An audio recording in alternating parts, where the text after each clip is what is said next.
Thanks everybody for coming to the Dr. Phil Show today. Our topic of discussion is the negative effects football can have on a young man's brain. Now, some recent research has showed that players get hit over the noggin a few too many times, causing some severe mental outages. Here to talk about that with me today is Big 12 champion quarterback Bryce Petty. Bryce, good to have you here today. Thank you, Dr. Phil, for having me on the show. Now, Bryce, let's ask you this straight up. Do you think concussions like what you got last week against Texas Tech have impeded your mental ability? No, I'd say I'm pretty clear still most of the time. You haven't had any hand-eye coordination problems, any tripping over 6-yard lines, any just unexplained outbursts of anger? No, I'm just ready for K-State. Interesting. Now, I'm going to move to a little more personal subject matter. Tell me about your childhood. How was Midlothian?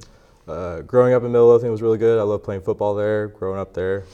I can see you're struggling to recall some of the details. Is that because of the bullying you received as a child? I just want you to get this straight. I was a star quarterback. I was not bullied, ever.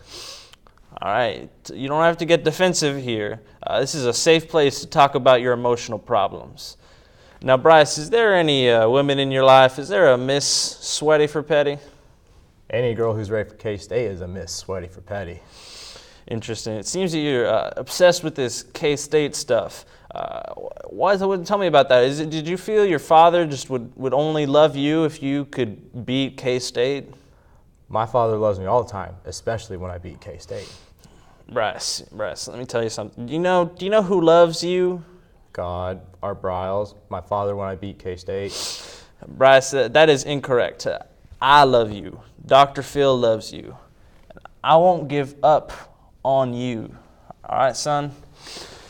So tell me, Bryce, about how you reacted to your dog dying before your first football game. It seems like football's tied with tragedy to you. How does that make you feel?